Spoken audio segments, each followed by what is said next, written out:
我現在的位置是在地鐵站，我需要買一張地鐵票。這是售票機，就是賣票的機器。售票機有中英文2種語言模式，可以根據自己的需求切換。當然，你們也可以去服務中心購票。上海的地鐵路線都是以數字命名，我們選擇好目的地站點，再選擇下一步，就可以掃碼支付了。我現在正在用手機支付票價。如果你們來中國旅行，我建議你們提前下載好支付寶或者微信，這樣方便你們在中國掃碼付款。這是我買的地鐵票，它上面也有一個二維碼。一會兒我們需要掃碼進站。現在我們先過安檢。所有的背包都需要過安檢。這裡是進站口。我需要讓機器掃一下車票上的二維碼。你們看，綠燈亮了，說明我們現在可以通行了。因為站台是在2樓，所以我現在要乘坐自動扶梯上樓。今天是周末，也是陪伴 Luna 的一天。他今天想去買巧克力豆。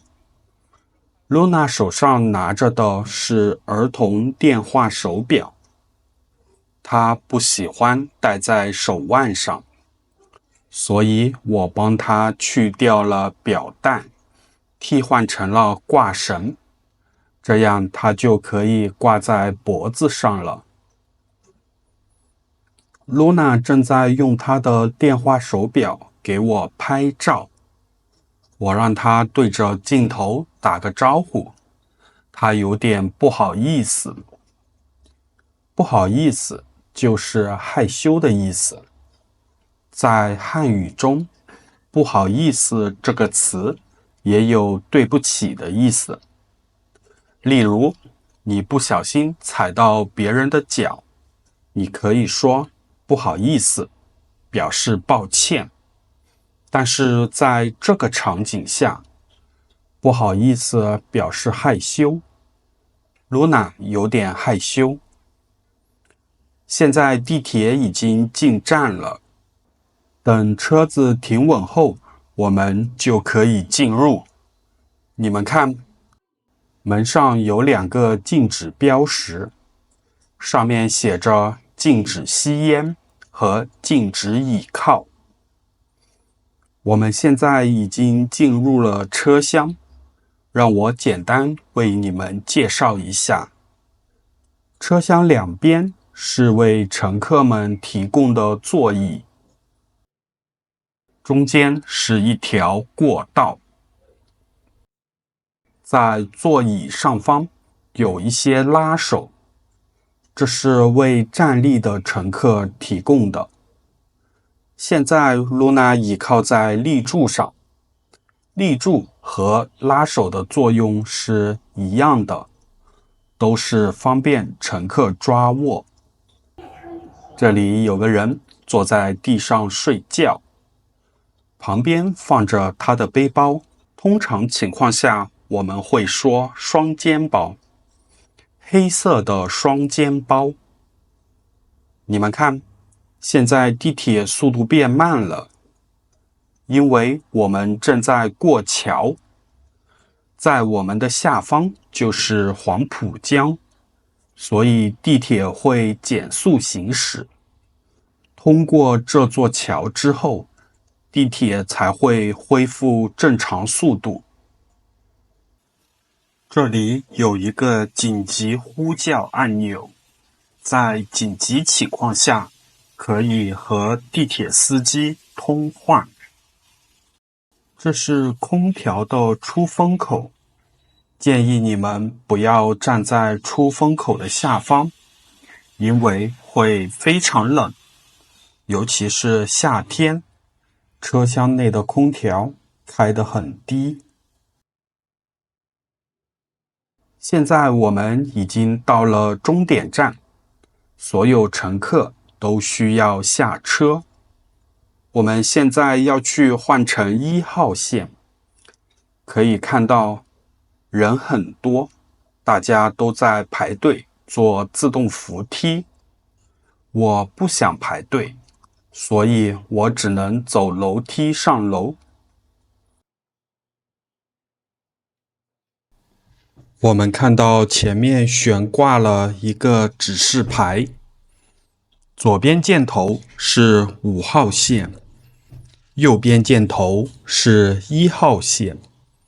我們要換乘1號線，所以我們需要走右邊。地鐵換乘是不需要出站的，我們只需要跟着箭頭指示的方向前進就可以了。這面牆上貼了一個路線圖，這是1號線的路線圖。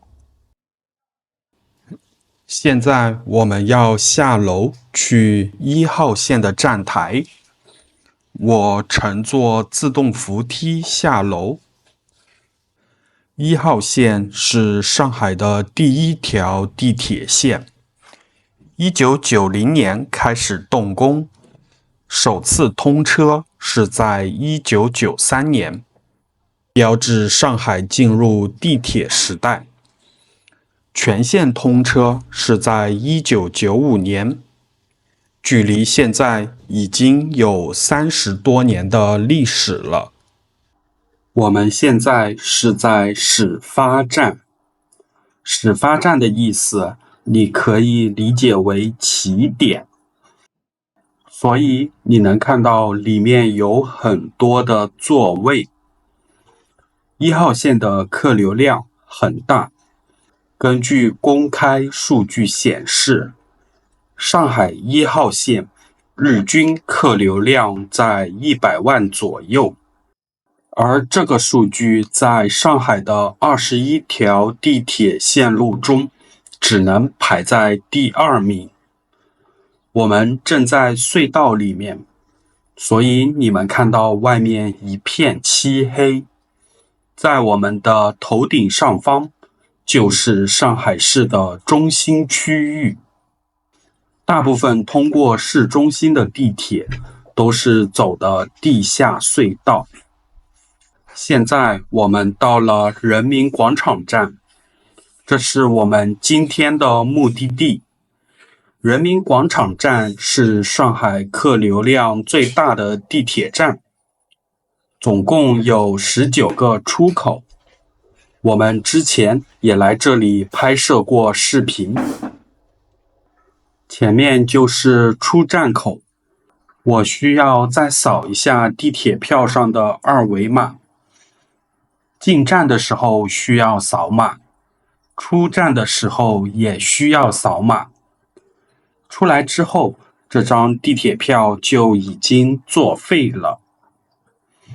作廢了，就是沒有用處了，因為它已經完成了它的使命。現在我們還在站廳裡面，你們看這裡有很多商鋪。這是一個賣盲盒的機器，但是這裡的盲盒都不是正版。如果你們想挑選盲盒，還是要去正規的商店。類似拉布布這樣的擺件，在漢語中我們就稱它為盲盒，因為它是用盒子包裝，我們在購買之前看不見，也不知道自己買的這個商品長什麼樣子，所以就叫做盲盒。